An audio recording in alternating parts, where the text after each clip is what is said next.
السلام علیکم ورحمۃ اللہ۔ ان الحمد للہ والصلاۃ والسلام علی رسول اللہ۔ آج کا ہمارا سبق ہے سورہ طٰہٰ کی آیت نمبر 130 سے 132 تک کا ترجمہ۔ تو اس سبق میں ہم دیکھیں گے کہ نماز کی اہمیت کیا ہے، اللہ تعالیٰ لوگوں کو مال زر کیوں عطا کرتا ہے، فانی کیا ہے اور دوام کسے ہے، انجام کار کے لحاظ سے سب سے بہتر چیز کیا ہے۔ ان سب کا جواب تلاش کریں گے ہم ان آیات میں۔ چلتے ہیں ترجمے کی جانب۔ اعوذ باللہ من الشیطان الرجیم، بسم اللہ الرحمن الرحیم، فاصبر علی ما یقولون۔ کل کے سبق میں ہم نے پڑھا کہ اللہ تبارک و تعالیٰ فرماتے ہیں کہ اگر اللہ ذوالجلال کی طرف سے اللہ کے باغی اور نافرمانوں کی گرفت کے لیے کوئی وقت مقرر نہ ہو چکا ہوتا، بات طے نہ ہو چکی ہوتی، تو ان کے اوپر فوراً عذاب آ جاتا۔ جیسے ہی کوئی جرم کرتا فوراً ہی عذاب آ جاتا۔ جب مشرکین مکہ مسلمانوں پر مظالم ڈھاتے، انہیں پریشان کرتے، تو مسلمان پریشان ہو جاتے کہ ان کے اوپر عذاب کیوں نہیں آ رہا، گرفت کیوں نہیں آ رہی۔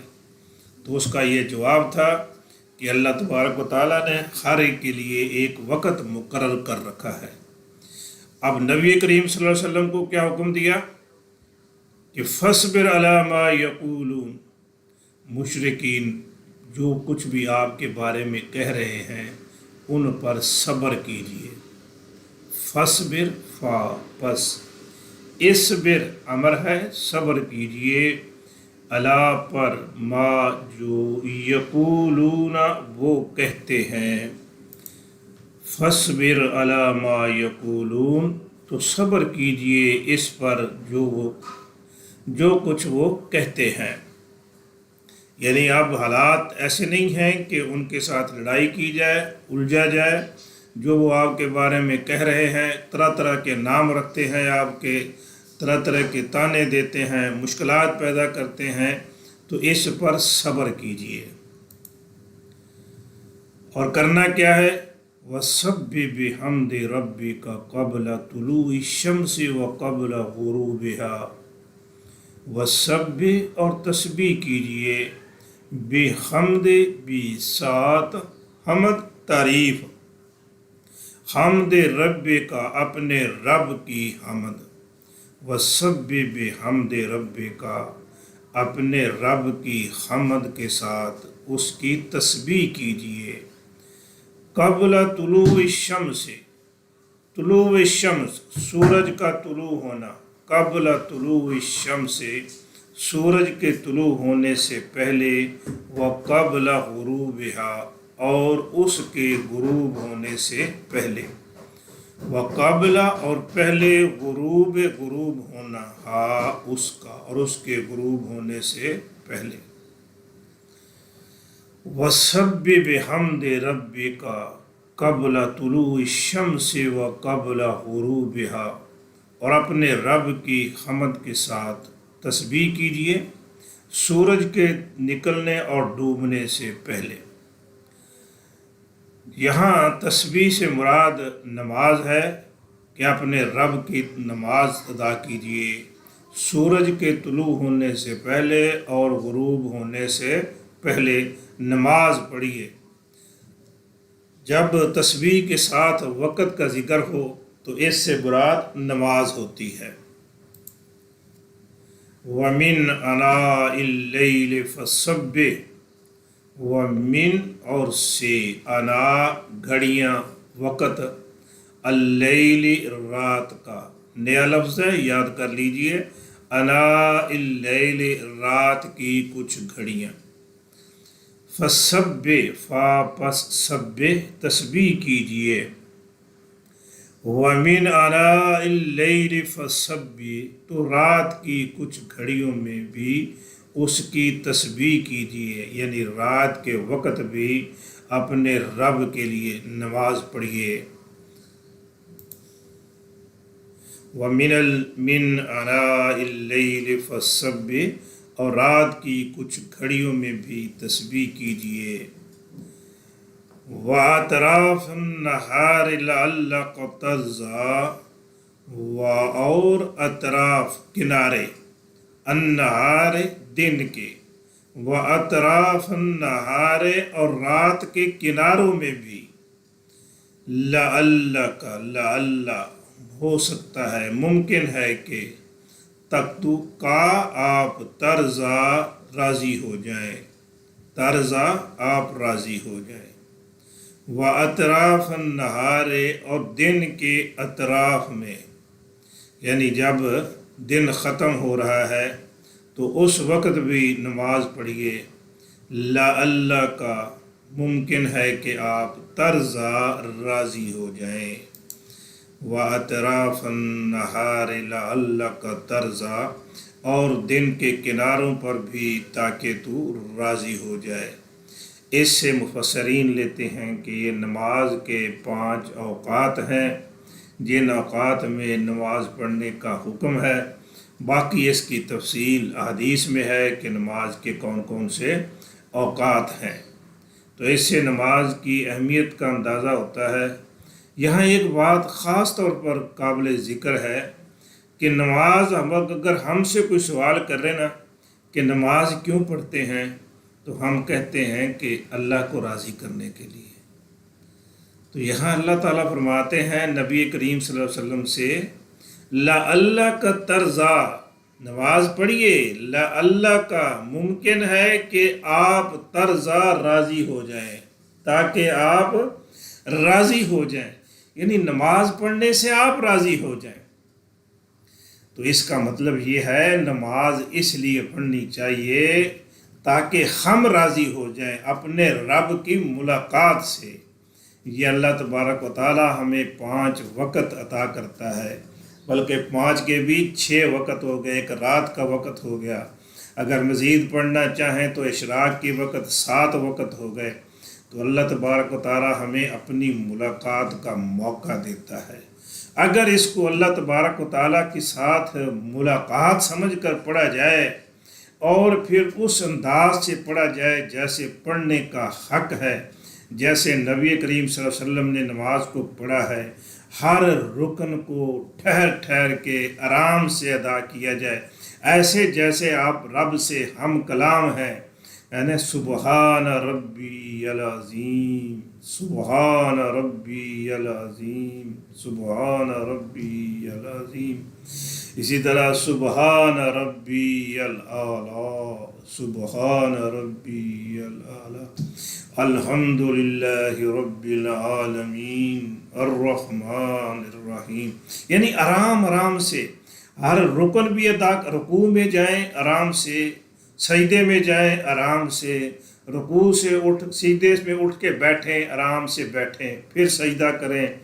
ایسے نہیں جیسے کوا جو ہے وہ ٹھونگے مار رہا ہوتا ہے چنے دانے کھانے کے لیے، ایسے نہیں، بڑے بڑے آرام کے ساتھ نماز ادا کریں، اور نماز میں تلاوت کریں تو بڑے آرام سے، تسبیحات پڑھیں تو آرام سے، ایسے جیسے اللہ تبارک و تعالیٰ سے ہم کلام ہو رہے ہیں، آپ کی ملاقات ہو رہی ہے، اور اس ملاقات کے بعد بندہ دل میں ایک خوشی اور راحت محسوس کرے، لَعَلَّكَ تَرْضَىٰ، تاکہ تو راضی ہو جائے۔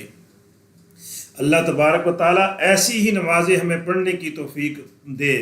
اگر یہ ارادہ اور یہ نیت ہو تو پھر نماز بوجھل نہیں ہے، پھر نماز بندے کے لیے ایک راحت اور خوشی کا باعث ہے۔ ویسے سمجھتا ہے کہ پابندی ہے، نماز پڑھنی ہے، اب دیر بیٹھا رہا، دیر کر دی، پھر جلدی جلدی 4 ٹھونگے مارے اور فارغ ہو گیا، بس نماز ہوگی۔ نہیں، نماز اس لیے پڑھیں کہ میں اپنے رب کے ساتھ ہم کلام ہونے جا رہا ہوں، اور ہم کلام ہونے کے بعد پھر راحت اور خوشی محسوس کی جائے۔ اب اگلی بات ہے، وَلَا تَمُدَّنَّ عَيْنَيْكَ إِلَىٰ مَا مَتَّعْنَا بِهِ، بعض لوگ ہیں ان کو اللہ تبارک و تعالیٰ نے بڑی دولت سے نوازا ہے، بڑا مال ہے، اور بعض تو ایسے ہیں ان کو اپنے مال کا ہی اندازہ نہیں ہے، کتنی ان کے پاس دولت ہے، کتنا مال ہے۔ اب اللہ تبارک و تعالیٰ ان کو اتنی دولت کیوں دے رہا ہے؟ اور کچھ لوگ ہیں بیچارے وہ غریب ہیں، پریشان حال ہیں، جب ان کے مال و دولت کو دیکھتے ہیں تو دیکھتے ہی رہ جاتے ہیں۔ تو اللہ تبارک و تعالیٰ ان کو دولت کیوں دیتا ہے، اور ان کی طرف دیکھنا چاہیے کہ نہیں دیکھنا چاہیے؟ اللہ رب العزت نبی کریم صلی اللہ علیہ وآلہ وسلم سے مخاطب ہیں کہ جن کو میں نے دولت دی ہے، مال دیا ہے، ان کی طرف مت لمبی نگاہیں کر کے دیکھیں۔ وَلَا تَمُدَّنَّ عَيْنَيْكَ إِلَىٰ مَا مَتَّعْنَا بِهِ وَلَا، اور نہ تمدن، یہ لفظ ہے مدہ یا مدو، یہ جو قرآن میں جو لفظ آتا ہے مد، جسے ہم لمبا کر کے پڑھتے ہیں، مدہ اس نے لمبا کیا، یا مدو وہ لمبا کرتا ہے، تمدو تو لمبا کرتا ہے۔ اب اس کے ساتھ نون بھی ہے، تمدن یہ تاکید کے لیے ہے، لا تمدن آپ لمبا نہ کریں، آپ نہ پھیلائیں، کس کو؟ عینئی کا، یہ لفظ اصل میں ہے عینین کا، عین کہتے ہیں آنکھ کو، عینین دو آنکھیں، کا اپنی، عینین کا اپنی دونوں آنکھوں کو لمبا نہ کریں، یعنی کسی چیز کو دیکھ رہے ہیں تو دیکھتے ہی نہ جائیں۔ کسی کے پاس اچھی گاڑی آ گئی، اچھی کوٹھی ہے، اچھا مکان ہے، کسی کا اچھا جہیز کسی کو مل گیا ہے، تو اس کی طرف بس دیکھتے ہی نہ جائیں، اتنی چیزیں اس کو مل گئی ہیں، اتنا مال ہے۔ اچھا یہ لفظ عین کا نون کدھر گیا؟ جب عینین کو کا کے ساتھ ملا کے مرکب بناتے ہیں تو جمع ہو یا تثنیہ ہو اس کا نون گر جاتا ہے۔ یہ عینین تثنیہ ہے، دو ہے، تو اس کا نون جو ہے وہ گر گیا، لفظ رہ گیا عینئی کا۔ ولا تمدن، اور نہ لمبا کریں، عینئی کا اپنی دونوں آنکھوں کو، کدھر؟ الا طرف، ما اس چیز کے، متانا متا فائدہ دیا، متانا متا اس نے فائدہ دیا، متانا ہم نے فائدہ دیا، بھی جس کا، جس چیز کا ہم نے فائدہ دیا ہے ان کو، آپ اس کی طرف اپنی نگاہیں لمبی نہ کریں۔ وَلَا تَمُدَّنَّ عَيْنَيْكَ إِلَىٰ مَا مَتَّعْنَا بِهِ، اور اپنی آنکھیں نہ پھیلائیں اس چیز کی طرف جس کا ہم نے فائدہ دیا۔ کس کو فائدہ دیا؟ کس کو یہ چیزیں عطا کی؟ ازواجم منہم زہرۃ الحیات الدنیا، ازواج زوج کی جمع ہے، زوج جوڑے کو کہتے ہیں، قسم کو بھی کہتے ہیں، مرد عورت کا زوج ہے اور عورت مرد کی زوجہ ہے، تو جوڑے کو بھی کہتے ہیں اور اقسام کو بھی کہتے ہیں۔ یہاں مراد اقسام ہے، ازواجن قسمیں یا مختلف، منہم من سے، ہم ان، ازواجم منہم ان میں سے مختلف لوگوں کو فائدہ دیا ہے، ان چیزوں سے، ان میں سے یعنی لوگوں میں سے مختلف قسموں کے لوگوں کو، بعض لوگوں کو بعض چیزیں عنایت کر دیں، بعض کو بعض دے دیں۔ کون سی چیزیں؟ زہرۃ الحیات الدنیا، زہرت خوبصورتی، رونق، الحیات الدنیا دنیا کی زندگی کی، دنیا کی زندگی کی خوبصورتی کے لیے جو چیزیں عطا کی ہیں مختلف لوگوں کو، ازواجم منہم زہرۃ الحیات الدنیا، ان میں سے مختلف لوگوں کو دنیا کی زندگی کی رونق کے طور پر جو چیزیں ہم نے عطا کی ہیں، جو فائدہ دیا ہے، اس کی طرف اپنی نگاہوں کو لمبا نہ کریں۔ اب یہ دی کیوں ہے؟ جس کو یہ دولت دی ہے وہ سمجھتا ہے کہ اللہ کا میرے اوپر بڑا فضل ہے، اللہ نے مجھے، بڑی فخر سے لوگ کہتے ہیں مجھے جی اتنی میری زمین ہے، اتنی میری کوٹھیاں ہیں اور اتنی میری گاڑیاں ہیں، یہ میرا بینک بیلنس ہے، بڑے فخر کرتے ہیں اپنی دولت پر، تو کہتے ہیں جی اللہ کا بڑا فضل ہے۔ اب یہ نہیں دیکھتے کہ اللہ نے یہ چیزیں دی کیوں ہیں۔ اللہ نے اگر دی ہیں تو اس کا امتحان لینے کے لیے، اس کا ٹیسٹ لینے کے لیے یہ اس کو خرچ کہاں کرتا ہے، کیا یہ اللہ کی رضا میں خرچ کرتا ہے یا اس کو اپنی عیاشی میں، اپنی عیش و عشرت میں برباد کر دیتا ہے۔ یاد رکھیے جو بھی اللہ تعالیٰ ادا کرتا ہے وہ مال اللہ تعالیٰ کا ہے، اگر ہم اس کے حکم کے مطابق اس کو صرف کرتے ہیں، خرچ کرتے ہیں تو اپنے رب کو راضی کر رہے ہیں، امتحان میں کامیاب ہو جائیں گے۔ اگر اس مال کو ہم اللہ تعالیٰ کی نافرمانی میں، اپنی عیش و عشرت میں اڑا دیتے ہیں، جیسا کہ ہو رہا ہے، عموماً ایسا ہی ہو رہا ہے، کوئی مذہبی ہوں یا غیر مذہبی ہوں جس کے پاس بھی دولت آ جاتی ہے، بہت کم لوگ ہیں جو اس کا صحیح استعمال کرتے ہیں، ورنہ اپنی خواہشات میں ہی مال کو اڑا دیتے ہیں۔ تو یہ اگر اللہ تعالیٰ نے مال دیا ہے تو امتحان کے لیے دیا، اللہ ٹیسٹ لینا چاہتا ہے۔ جس کو کم دیا ہے اس کا بھی ٹیسٹ ہو رہا ہے کہ یہ کم ہے تو یہ صبر کرتا ہے کہ نہیں کرتا، یہ اللہ تعالیٰ کی ناشکری پر بولنا شروع کر دیتا ہے۔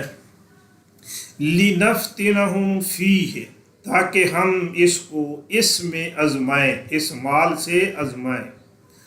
وَرِزْقُ رَبِّكَ خَيْرٌ وَأَبْقَىٰ، اور آپ کے رب کا رزق بہتر ہے اور باقی رہنے والا ہے۔ لِنَفْتِنَهُمْ، فتنہ یفتن، فتنہ اس نے آزمایا، یفتن وہ آزماتا ہے، نفتن ہم آزماتے ہیں، ہم آزمائیں گے، نفتن۔